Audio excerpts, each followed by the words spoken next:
अजय चतुर्वेदी। आज मैं बात करने जा रहा हूं the new brand of Indian politics, Rahul Gandhi. इसमें हम देखना चाहेंगे, देखने की कोशिश कर रहे हैं कि किस तरह से राहुल गांधी का ट्रांसफॉर्मेशन हुआ है, उनका रूपांतरण किस तरह से कल से आज के बीच में हुआ है। कल यानी कि 2004 से 2024 तक का जो सफर राहुल गांधी ने तय किया, उसके अंदर विगत 2 साल या हम ये कहेंगे कि 2019 से जिस तेवर के साथ, जिस नए जेस्चर पोस्चर के साथ, जो एक नई छवि, एक नया आभा मंडल जो उन्होंने तैयार किया, वो जबरदस्त रहा। उसी का नतीजा है कि आज वो चाहे जिस तरफ चले जाएं, जनसमूह उनके स्वागत को उमड़ आता है। देश का हर नागरिक, हर युवा, हर महिला, किसान, हर कोई, मजदूर, सब उनसे मिलना चाहते हैं। और आज एक उम्मीद, भारत जैसे देश की 144 करोड़ जनता की आवाज बन चुके हैं। हर कोई ये कोशिश कर रहा है कि अपनी बात को किस तरह से राहुल गांधी तक पहुंचा दे, वो अपनी पीड़ा को किस तरह से राहुल गांधी के कानों तक पहुंचा दे, उन्हें ये समझा दे कि हम किस तरह से शोषित हैं, पीड़ित हैं। एक नई उम्मीद की किरण राहुल गांधी के अंदर देश का आवाम देख रहा है। वो आवाम जो पिछले 10 सालों से खुद को बड़ा ठगा सा महसूस करता था, उसके दिमाग में ये भी चीजें आती थी कि क्या हम केवल मुहर मारने के लिए हैं। 5 साल में एक बार आप हमारे दरवाजे पर आओ या ना आओ, हमें आपके नाम के आगे, आपके सिंबल के आगे बटन दबाना है, बस। इसके अलावा और कुछ नहीं। हम कैसे जी रहे हैं, हम कैसे पल रहे हैं, हम क्या खा रहे हैं, हम क्या पढ़ रहे हैं, हम क्या कर रहे हैं, हम कुछ कर भी सकते हैं या नहीं। शायद बहुत सारे लोग ऐसे थे, खास तौर पर युवा, जिनके अंदर ये भावना भरने लगी थी कि हम इस देश के काबिल नहीं, या देश हमारे काबिल नहीं। वो समझ नहीं पा रहे थे। वो इतनी इस कदर वो अवसाद की स्थिति में पहुंच चुके थे। यही वजह है कि हाल के दिनों में, हाल के वर्षों में हिंदुस्तान से युवा वर्ग ज्यादा से ज्यादा पढ़ाई करने के लिए, नौकरी करने के लिए, कारोबार करने के लिए विदेश चला गया। लेकिन आज उसे अपने बीच में एक ऐसा करिश्माई चेहरा दिखाई देता है, जिससे लोगों की उम्मीद बनती चली जा रही है कि राहुल गांधी हैं तो हमारे लिए एक लड़ने वाला भी है, हमारी समस्याओं का समाधान कराने की कोशिश करने वाला भी है। तभी तो वो जहां जाते हैं लोग उन्हें घेर लेते हैं, और वो भी हर वर्ग से, खास तौर पर जो दलित हैं, पिछड़ा है, अति पिछड़ा है, आदिवासी है, कमजोर तबका है, यानी जो असली भारत का नागरिक है, उसके बीच कुछ समय बिताने से राहुल गांधी भी चूकते नहीं हैं। चाहे वो खेत में रोपाई कर रहा किसान हो, अपने गैराज में बाइक और मोटर कि रिपेयरिंग कर रहा हो वो मोटर मैकेनिक हो, होटल में काम के किचन में काम करने वाला सेफ हो। अब तो लोको पायलट से भी वो मिल लेते हैं, राजगीर मिस्त्री के साथ मिलकर के वो जोड़ाई भी करने लगते हैं। आज शुक्रवार को 2018 के एक मामले में, मानहानि के मामले में, सुल्तानपुर कोर्ट में, एमपी एमएलए कोर्ट में उनकी सुनवाई थी, उनकी पेशी थी। उन्हें अपना बयान दर्ज कराना था। राहुल गांधी सुल्तानपुर पहुंचे। सुल्तानपुर आने जाने के बीच उनका काफिला एक सड़क किनारे झुग्गी झोपड़ी में बैठ करके जूता बनाने वाला एक मोची मिला, दिखा उन्हें। काफिला वहीं पर उन्होंने रुकवा दिया। वहां गए, उस मोची से उन्होंने बातचीत की काफी देर तक। आप कैसे जूते बनाते हैं, इस जूता बनाने का जो आप काम कर रहे हैं उससे कितना कमा लेते हैं।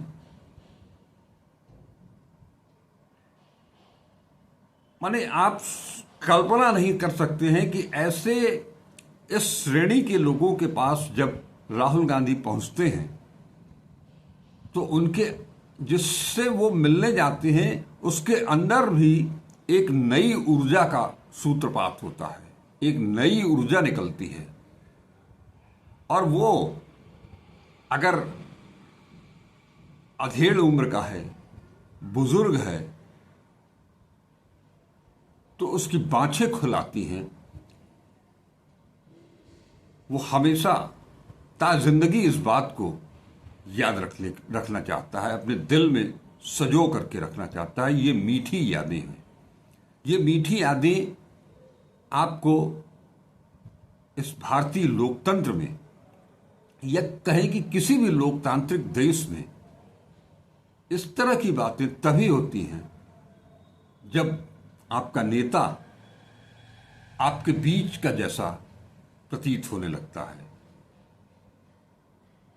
हम यहां पर एक बात कहना चाहेंगे, उसका मतलब ये ना निकाला जाए कि मैं किसी से किसी की तुलना कर रहा हूं, किसी बड़ी शख्सियत से एक अन्य शख्सियत की तुलना कर रहा हूं।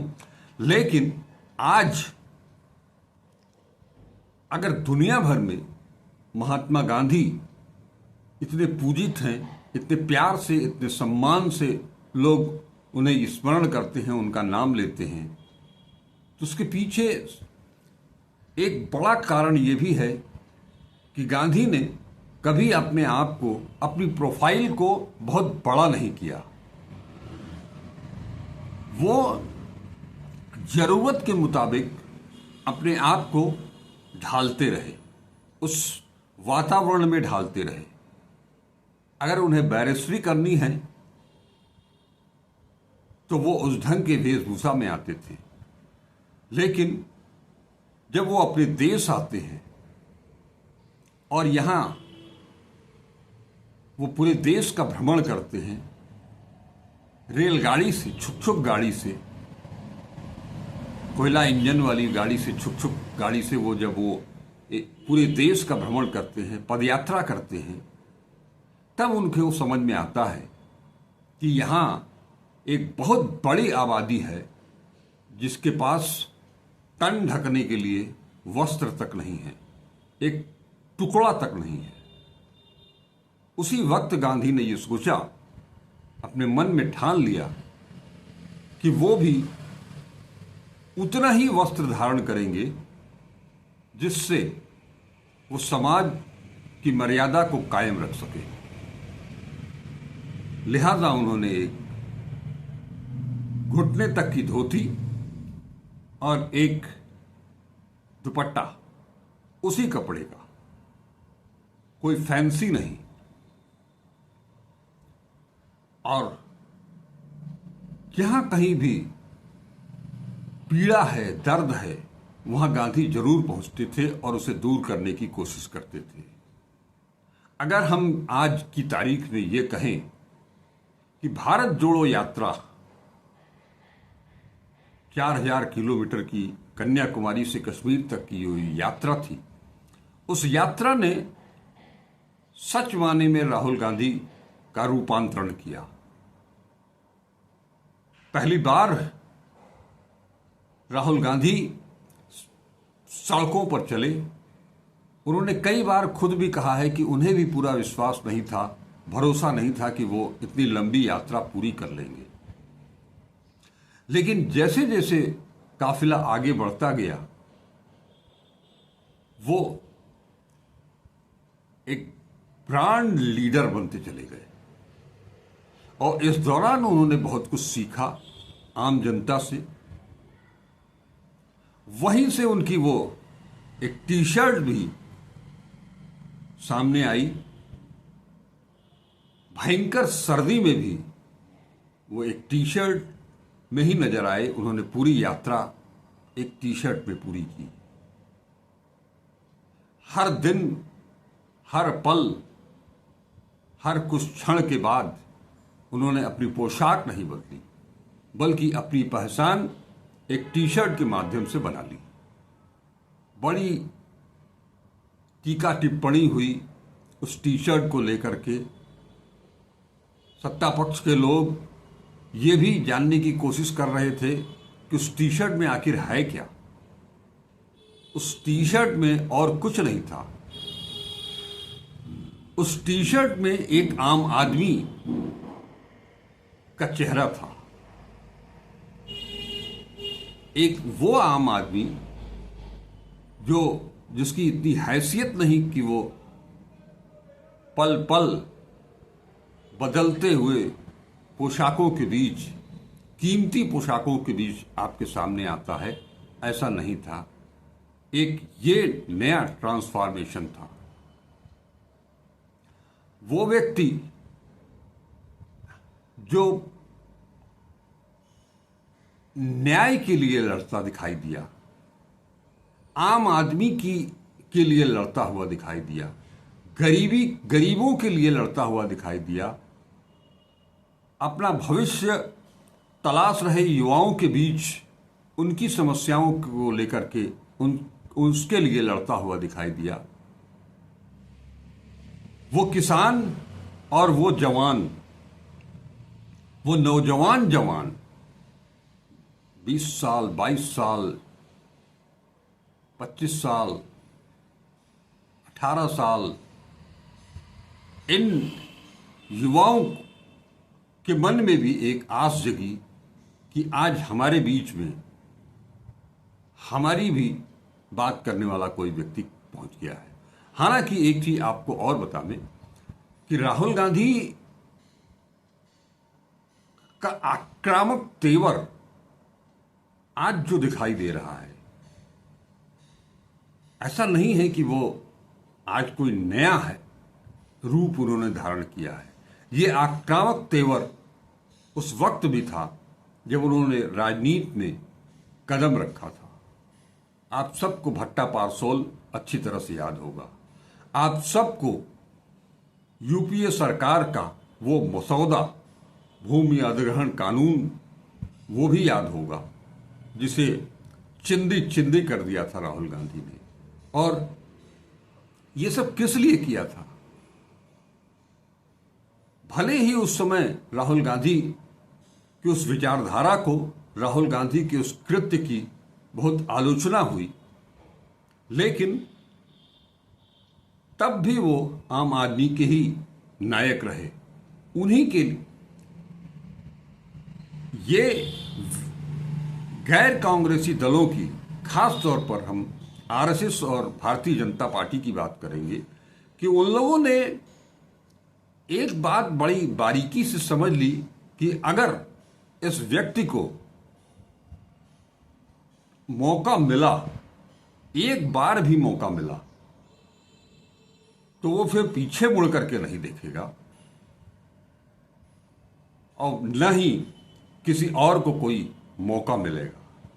आप सब अच्छी तरह से आप सबको याद है कि ठीक इसी तरह का एक नौजवान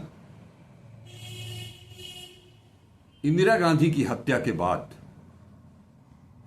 देश की राजनीति में उन्होंने कदम रखा था और देश की बागडोर भी संभाली थी। वो राजीव गांधी, उन्होंने 5 साल तक बड़ी शालीनता के साथ, कर्मठता के साथ और एक नए विजन के साथ शासन किया और उस 5 सालों में ही उन्होंने ये दिखा दिया कि इस देश को क्या चाहिए। आज एक बड़ा विजन प्रधानमंत्री नरेंद्र मोदी देख रहे हैं 2047 में विकसित भारत का। एक विजन राजीव गांधी का था विकसित भारत का, और उनका ये जो विजन था, वो विजन भले ही आज राजीव गांधी नहीं है, भले ही राजीव गांधी सिर्फ 5 साल ही शासन कर सके, लेकिन आज पूरी दुनिया में भारतीय मेधा, खास तौर पर टेक्नोलॉजी के क्षेत्र में, संचार क्रांति के क्षेत्र में, संचार क्रांति उन्हीं की देन है। आईटी के क्षेत्र में जो काम उन्होंने किया, जो उनका विजन था, आज हर भारतीय जो उससे जुड़ा है, उस विधा से जुड़ा है, पूरी दुनिया में उसकी तूती बोल रही है। वो एक विजन था। वो हवाएं भले ही आज नहीं हैं, लेकिन उन्होंने जो अपनी देश के लिए जो सपना देखा था, वो आज पूरा है। ठीक उसी तर्ज पर आज राहुल गांधी एक नए विजन के साथ, युवाओं के साथ, बुजुर्गों के साथ, महिलाओं के साथ, कामगारों के साथ, मजदूरों के साथ, अग्निवीरों के साथ, देश के उस विद्यार्थियों के साथ जो लगातार चाहे शैक्षणिक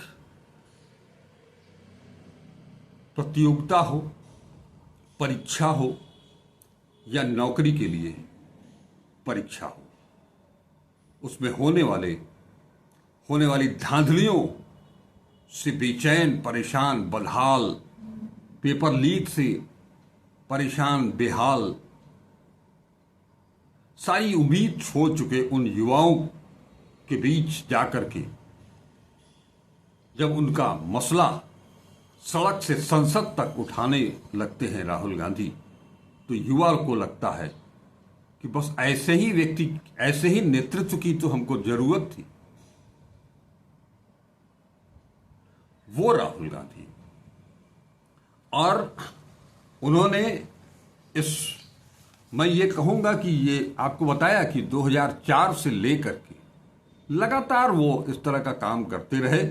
लेकिन जो अभी आपको मैंने बताया कि बीजेपी और आरएसएस, इनको ये लग गया था, अनुमान हो गया था कि अगर इस आदमी की छवि को धूमिल नहीं किया गया तो ये शख्स पूरे देश पर छा जाएगा। पंडित नेहरू की तरह, इंदिरा गांधी की तरह, राजीव गांधी की तरह और गांधी की तरह। और वो काम इसीलिए राहुल गांधी को ट्रोल किया जाना शुरू हुआ। उन्हें एक उपनाम दिया गया, पप्पू। लेकिन जिन जिन मुद्दों को लेकर के, जिन जिन बातों को लेकर के राहुल गांधी का मजाक उड़ाया गया इस देश में, और आम जनता के बीच में ये बताने की कोशिश की गई कि वो एक नॉन सीरियस आदमी है, नॉन पॉलिटिकल आदमी है, उस पूरी छवि को वो लगातार अपनी तरफ से बदलने की कोशिश करते रहे, मगर ऐसा हो नहीं पाया। आप सबको याद होगा कि जब दिल्ली की सत्ता अमेरिकी राष्ट्रपति डोनाल्ड ट्रंप की जीत के लिए नमस्ते ट्रंप का आयोजन कर रही थी हिंदुस्तान में, उसी दौरान पूरी दुनिया में कोविड-19 दस्तक दे चुका था। हिंदुस्तान की संसद में सबसे पहले इस महामारी को लेकर के सजग होने की बात अगर किसी ने की तो वो राहुल गांधी ही थे, लेकिन उस वक्त भी उनका मजाक उड़ाया गया। समय रहते अगर राहुल गांधी की बात सुनी गई होती तो शायद परिणाम कुछ और होता। कुछ जो मौतें लाखों में हुई उनकी संख्या कुछ घट सकती थी, प्रिकॉशनरी मेजर पहले उठाए जा सकते थे, लेकिन ऐसा नहीं हुआ।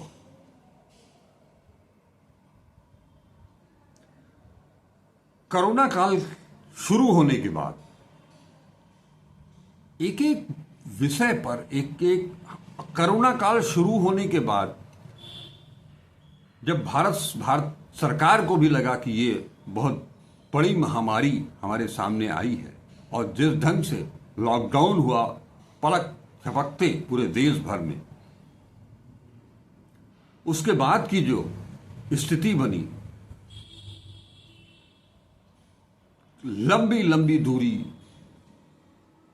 100, 200, 400, 500, 1,000 किलोमीटर की दूरी पैदल तय करके जब लोग अपने ठिकानों की ओर लौटने लगे, जेबें खाली थीं, पेट खाली था, बच्चे हों महिलाएं हों भूख से बिलबिला रहे थे, काम था नहीं। लॉकडाउन के बाद भी बहुत समय तक किसी के पास कोई काम नहीं था। उस वक्त भी राहुल गांधी ने लोगों की जेब में पैसे डालने की बात की थी। पूरे कोरोना पीरियड में एक एक चीज, एक एक विशेषज्ञों से मिल करके उनसे उनका इंटरव्यू लेकर के जिस तरह से उन्होंने अपने वीडियोस को वायरल करना शुरू किया, लोगों के बीच अपने आप को पहुंचाने की कोशिश करना शुरू किया,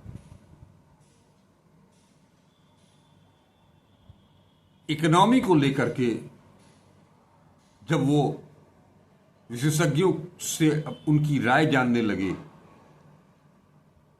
उनसे सीख करके, उनसे जान करके उसे इम्प्लीमेंट करने की बात करने लगे, धीरे धीरे लोगों को समझ में आना शुरू किया। लेकिन असल ट्रांसफॉर्मेशन जो देखने को आया वो भारत जोड़ो यात्रा से शुरू हुआ। वो सिलसिला जारी रहा और उसके बाद 2024 के लोकसभा चुनाव के ठीक पहले जब उन्होंने हिंसाग्रस्त राज्य मणिपुर से अपनी भारत जोड़ो न्याय यात्रा शुरू की, उस दौरान भी वो चीज दिखाई दी और करते करते इस पूरी करीब 10,000 किलोमीटर की यात्रा कन्याकुमारी से कश्मीर और मणिपुर से मुंबई, ये यात्रा पूरी करने के दौरान लाखों करोड़ों लोगों से उनकी मुलाकात हुई, हर वर्ग के लोगों से उनकी मुलाकात हुई और इस मुलाकात ने राहुल गांधी को इस देश का नया ब्रांड एम्बेसडर बना दिया। ऐसा ब्रांड एम्बेसडर जिसके बारे में एक दुखियारी महिला भी समझती है कि ये हमारा प्रतिनिधित्व करता है, एक युवा भी ये समझता है कि ये हमारा प्रतिनिधित्व करता है, एक बुजुर्ग रिटायर्ड व्यक्ति भी ये समझता है कि यही चाहिए, यही हमारा प्रतिनिधित्व करेगा, यही हमारा नेतृत्व करेगा। आज राहुल चाहे जिस तरफ निकल जाए, राहुल गांधी ने इन यात्राओं के जरिए ही लोगों से मिले फीडबैक के आधार पर,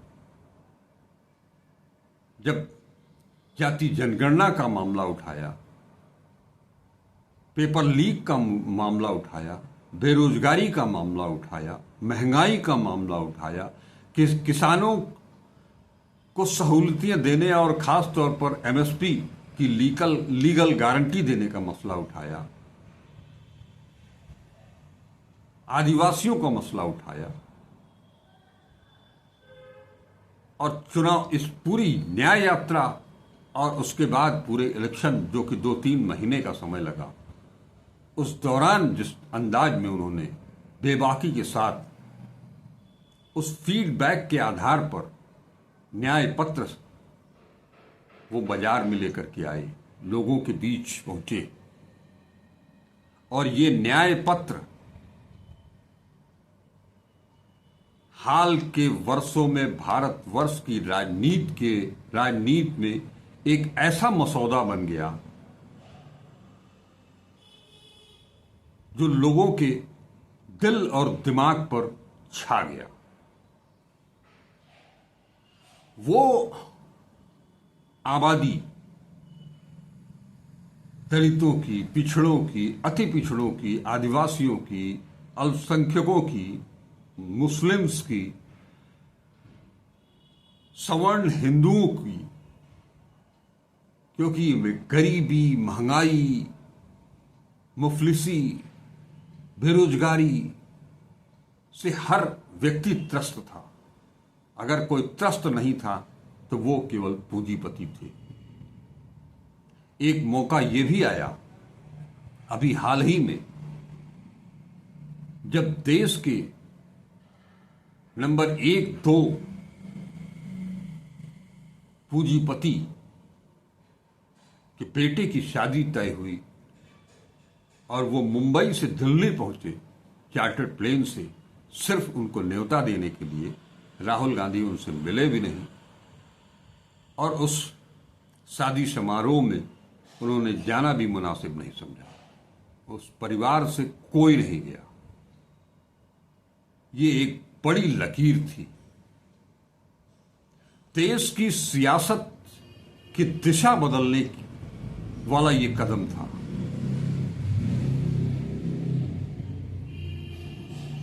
और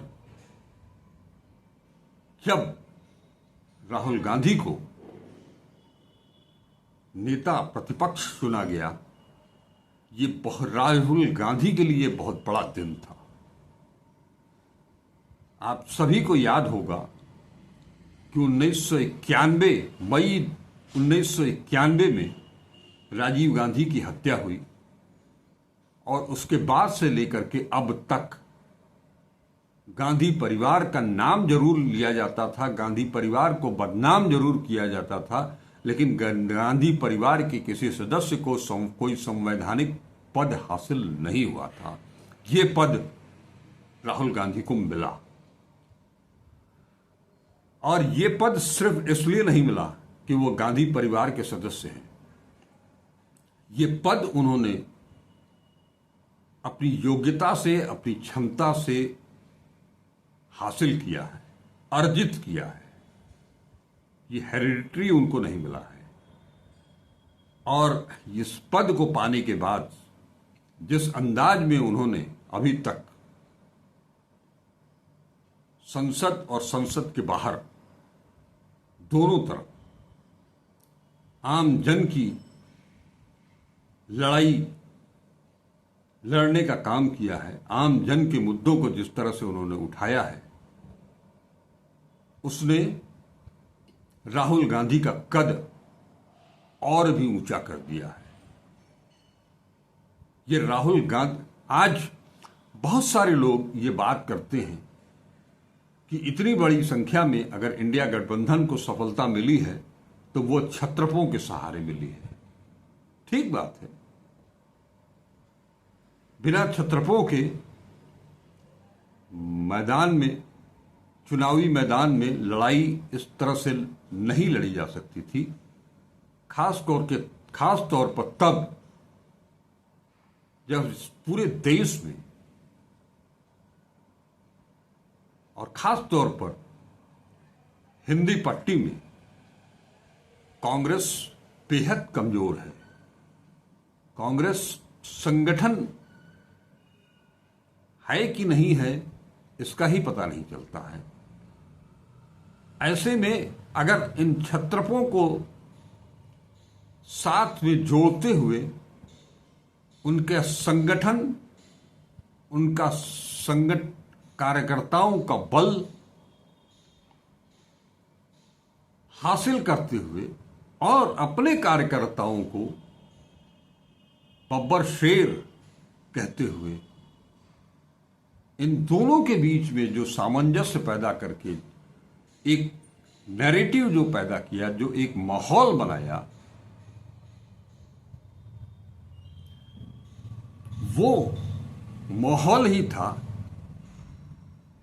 जिसमें वो समाजवादी पार्टी में न होते हुए भी समाजवादी पार्टी के एक एक कार्यकर्ता के नेता बनकर के आए। यही कुछ महाराष्ट्र में भी हुआ, दक्षिण भारत में भी हुआ। मैं आपसे बात कर रहा था नेता प्रतिपक्ष की और किसानों की। किसान आंदोलन, किसानों के लिए जो कानून बनाए गए, जो 3 काले कानून थे, उनको वापस लेने के लिए जब किसान साल भर तक लंबी लड़ाई लड़े, जिसमें कि 700 किसानों को अपनी शहादत भी देनी पड़ी, उस दौरान भी राहुल गांधी उनके साथ खड़े रहे। नतीजा ये हुआ कि जब उन्होंने लोकसभा चुनाव के दरमियान अपने न्याय पत्र में किसानों के लिए एमएसपी की लीगल गारंटी का मुद्दा शामिल किया, तो और उसके बाद नेता प्रतिपक्ष बनने के बाद सदन में भी वो चीजें उठाई। किसानों को भी लगा कि हमारी बात, हमारी मांग कोई उठा सकता है, उसके लिए कोई लड़ सकता है, हमारा नेतृत्व कर सकता है, तो वो राहुल गांधी है। उन देश के चुनिंदा राज्यों के किसानों ने तय किया कि वो राहुल गांधी से मिलेंगे और अपना मांग पत्र सौंपेंगे, अपनी समस्याओं से अवगत कराएंगे। राहुल गांधी ने देश की राजनीति में पहली बार वो कदम उठाया। किसान संसद के भीतर पहुंच गए। इस संसद में पूंजीपति आते रहे, दिग्गज नेता आते रहे। किसान संसद के अंदर, इसके पीछे भी एक बड़ा नाटक हुआ। पहले उन किसानों को संसद के अंदर जाने से रोका गया। किसानों ने बताया कि हमको नेता प्रतिपक्ष राहुल गांधी ने बुलाया है। गृह मंत्रालय तक ये मामला गया और वहां से आनन फानन में जब ये पता चला सबको कि राहुल गांधी ने बुलाया है, नेता प्रतिपक्ष ने बुलाया है, तो तत्काल सुरक्षा बलों को ये आदेश हुआ कि आप जल्दी से सबका पास बनाएं और उनको अंदर ले जाएं। लेकिन तब तक राहुल गांधी किसानों से मिलने के लिए सदन के बाहर भी चले आए। ये एक क्रांतिकारी कदम नहीं था क्या?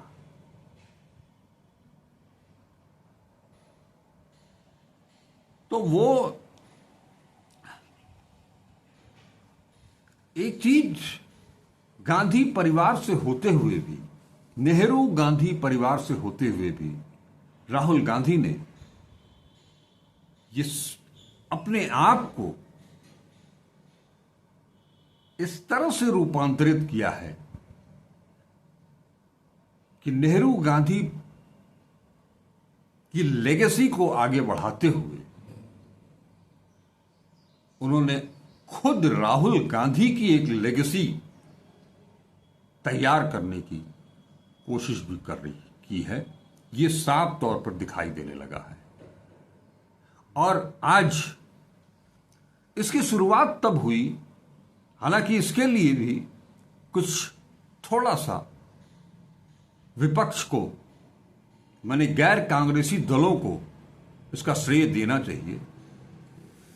राहुल गांधी जब अध्यक्ष थे कांग्रेस के, तब और उसके बाद भी और उसके पहले भी लगातार ये आरोप लगाए जाते रहे कि ये प्रजातंत्र नहीं, ये राजतंत्र का एक हिस्सा है। नेहरू, पंडित नेहरू, इंदिरा गांधी, राजीव गांधी, राहुल गांधी, सोनिया गांधी, प्रियंका गांधी, सब खाली एक परिवार, गांधी नेहरू, गांधी नेहरू। क्यों? उन्होंने अध्यक्ष पद से इस्तीफा दिया और यह तय कर दिया कि गांधी परिवार का कोई भी व्यक्ति कांग्रेस का अध्यक्ष नहीं होगा।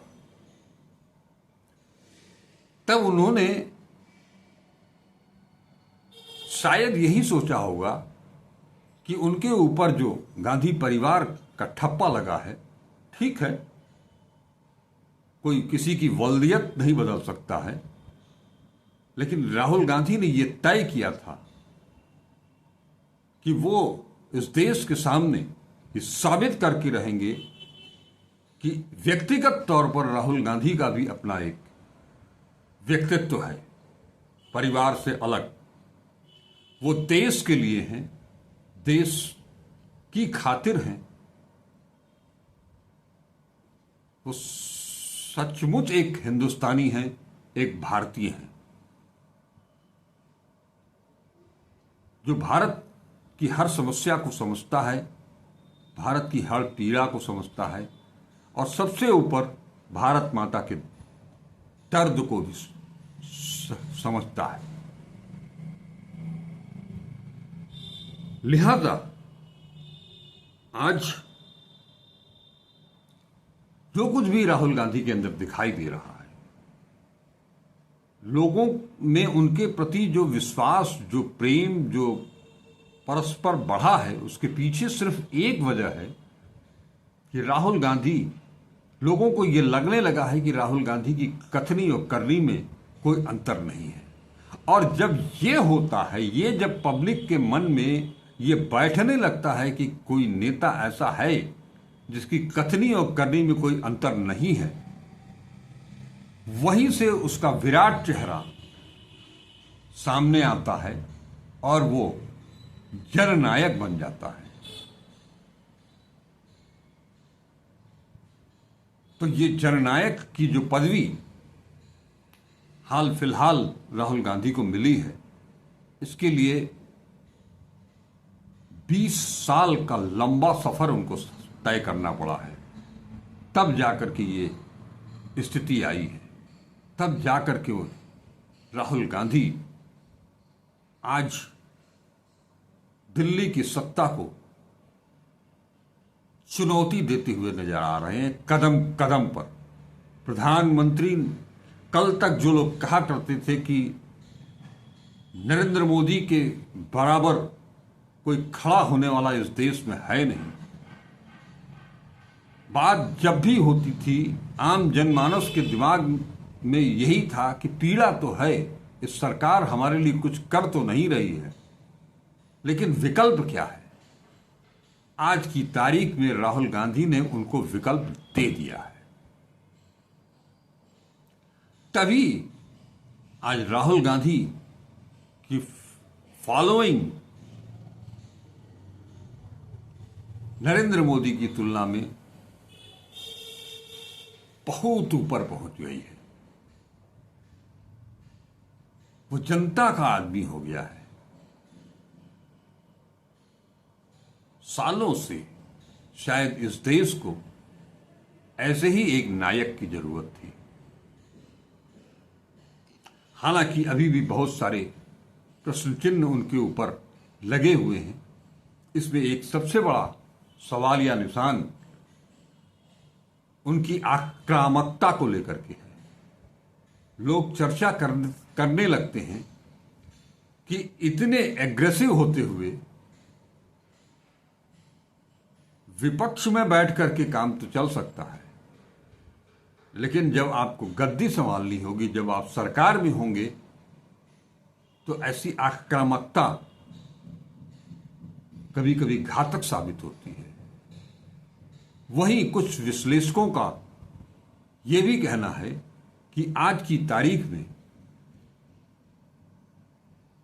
जिस अंदाज में नरेंद्र मोदी, जिस आक्रामक अंदाज की राजनीति नरेंद्र मोदी करते हैं, उसका जवाब उसी अंदाज में देना जरूरी भी था। और ऐसे ही राहुल गांधी ने अगर आक्रामकता वो दिखाई है, वो ऑफेंसिवनेस उनके अंदर जो दिखाई दिया है, क्रिकेट की भाषा में भी अगर आप समझेंगे तो वहां भी यही कहा जाता है कि सबसे बड़ी सुरक्षा सबसे यही है कि आप कितने आक्रामक हो सकते हैं। जब कोई भी बल्लेबाज विस्फोटक अंदाज में सामने आता है तो दुनिया का बड़े से बड़ा तेज गेंदबाज भी उसके आगे बौना साबित होने लगता है। ये आप लोगों ने हाल के वर्षों में देखा भी है। तो ये आक्रामकता जरूरी भी है, लेकिन इसके साथ साथ वो संतुलन भी जरूरी है। और वो संतुलन राहुल गांधी में है। आक्रामकता नेता प्रतिपक्ष बनने के साथ ही सदन में उन्होंने दिखा दिया है। अब सत्ता कैसे चलाई जाती है, शासन कैसे चलाया जाता है, इसका मौका मिलेगा तो वो भी वो शख्स साबित कर देगा। इसीलिए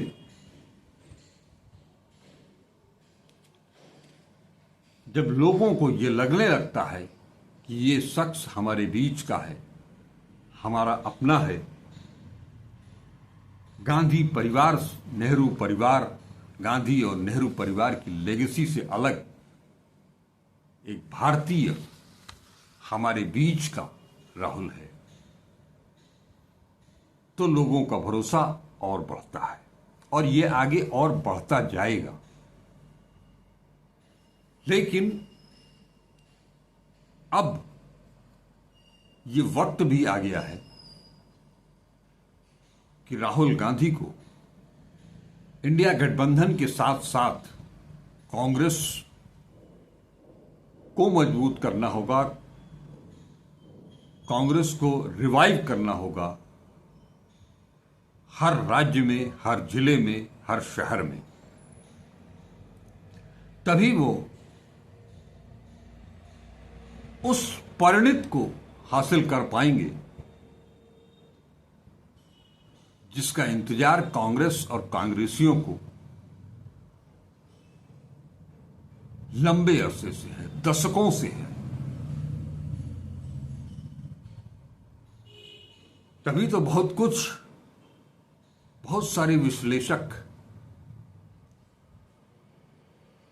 राहुल गांधी को लंबी रेस का घोड़ा भी बताने लगे हैं। आपको एक चीज, इस मुहावरे के पीछे एक चीज समझने वाली है कि ओलंपिक का खेल आज से शुरू होने जा रहा है। एथलेटिक्स में एक मैराथन दौड़ होती है या लंबी रेस जो भी होती है, वो ट्रैक पर हो या ट्रैक के बाहर हो, शुरुआत से ही पूरा दमखम लगा करके आगे भागने वाला, आगे निकलने की कोशिश करने वाला जो धावक होता है, वो फिनिशिंग पॉइंट आते आते बहुत पीछे छूट जाता है। इसलिए कहा जाता है कि लंबी दूरी की अगर रेस है तो अपना दमखम बचाते हुए अंतिम लम्हों के लिए उसे सुरक्षित कर रखते हुए दौड़ लगानी चाहिए। वो काम राहुल गांधी ने किया है और कर रहे हैं। तभी आज एक ब्रांड नेम के रूप में उभर करके आए हैं।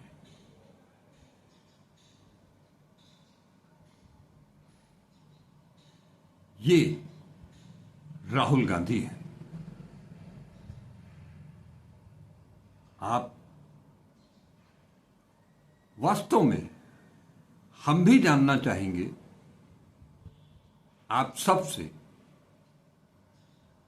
कि जो कुछ भी मैंने कहा या जो कुछ भी इस समय देश में दिखाई दे रहा है, उसे लेकर के राहुल गांधी के बारे में आप क्या सोचते हैं, क्या समझते हैं, क्या आपको दिखाई दे रहा है, क्या उनके अंदर परिवर्तन आया है, हम आपका विचार भी जानना चाहेंगे।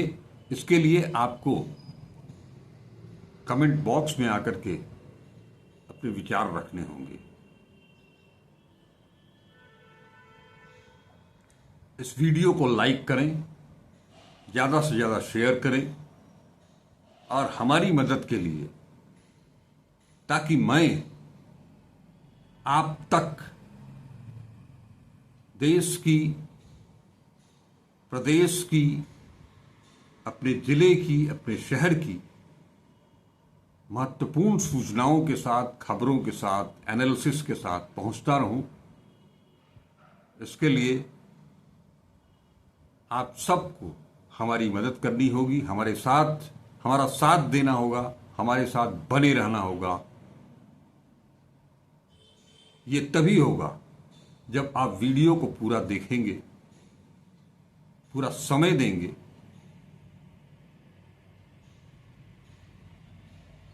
और अब आपसे एक अनुरोध कि अब तक अगर आपने @अजय चतुर्वेदी 842 यूट्यूब चैनल को सब्सक्राइब नहीं किया है तो इसे सब्सक्राइब जरूर करें और वीडियो को पूरा देख करके मेरी मदद करें। नमस्कार, अजय चतुर्वेदी।